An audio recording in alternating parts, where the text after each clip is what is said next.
अस्मद्गुरुभ्यो नमः।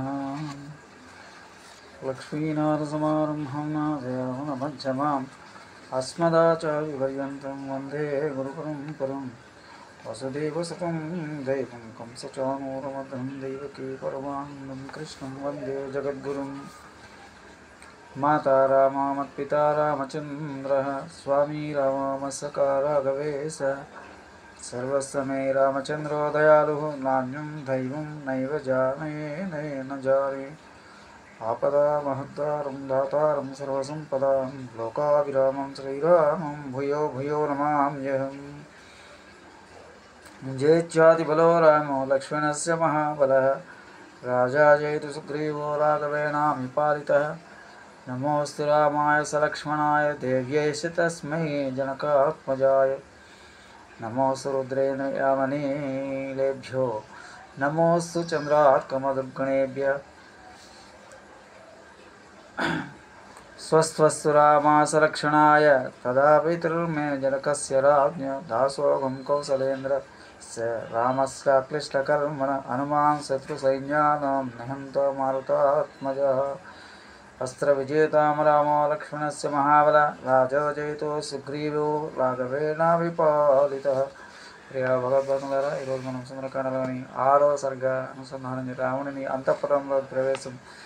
స నికామం ఇమానేషు విషర్లః కామరూపధృక్, విచచార పునర్లంకాం రాఘవేణ సమన్వితః।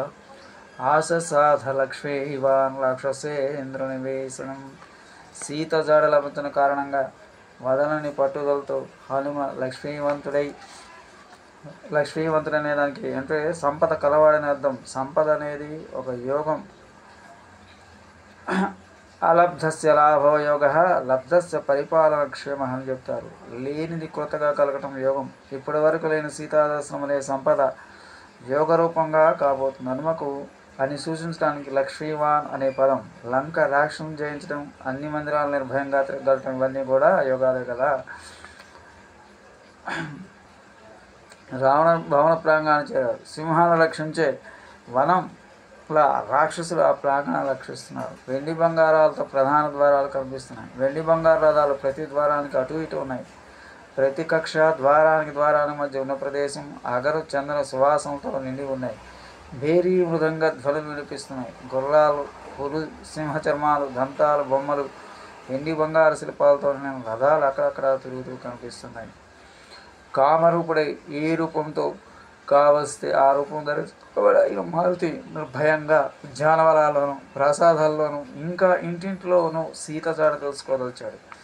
ముందుగా రావణుని మంత్రి ప్రహస్తుడి ఇల్లు, మీదట మహాపాసుని ఇల్లు, అలాగే నిత్యమంత్రించే కుంభకర్ణి ఇల్లు, తర్వాత ధర్మపరుడు విభీషణులు, ఇంకా మహోదర విరూపాక్ష విద్యుజ్జివ వజ్రదంష్ట సుఖసారణ ఇంద్రజిత్ జంబుమాలి మహామాలి రశ్మికేతు సౌర్యకేతు ధూమ్రాక్ష మొదలైన రాక్షసులు ఇళ్ళన్నీ తిరిగాడు.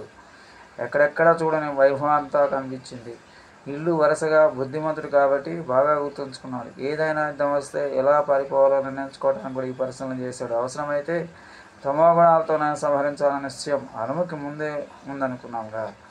ఈ భవనాలు దాటగానే ఎక్కడెక్కడ చూడని వైభవం అంతా కనిపించింది. ఈ భవనాలు దాటగానే రావణాంతపురం. ఆయుధాలు ధరించిన రాక్షస్త్రీలు వికృత రూపాలు కలిగి ఉన్నారు. మిక్కిలి వేగం పొగల ఎర్రని తెల్లని గుర్రాలు, శక్తిలో ఇంద్రుని ఏనుగు, ఐరావతంలో సాటి అయిన ఏనుగులు, మేఘాల వలె ఝీంకరిస్తూ మదజలాన్ని స్రవిస్తున్న ఇతర జాతి ఏనుగులు అక్కడ కనిపిస్తున్నాయి.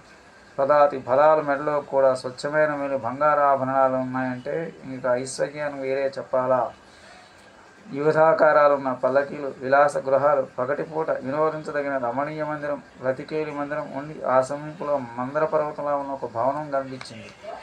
భవనం ముందు పెంపుడు నెమలు తిరుగుతూ, భవనం మీద జెండాలు ఎగురుతూ, ఎక్కడ చూసినా రత్నాలు ఆరుగులు కనిపిస్తూ సాక్షాత్ శివుని కైలాసం వల్ల అనిపించింది.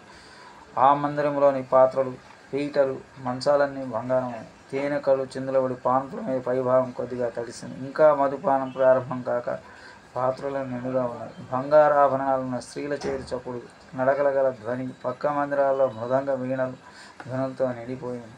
ఆ మందిరం ఎక్కడ చూసినా స్త్రీలతో, ధ్వనితో, ఆభరణాలతో, ఐశ్వర్యంతో, విలాసంతో నిండిన కుబేర భవనులా ఉన్న రావణ గృహంలోకి వెళ్ళాడు ఆంజనేయుడు. కుబేర భవనంలా ఉంది రావణ మందిరం అంటే ఈ సంపద అంతా రావణ చేత ధర్మార్జితం కాదని భావం. చత్వారో ధనదాయాదాహ ధర్మాగ్ని నృప తస్కరా ఆదేర్ధర్మా పవమానేన త్రయ కుప్యంతి చేతరాజీ ధనమనేవానికి దాయాదులు జ్ఞాతులు నలుగురు ఉన్నారట.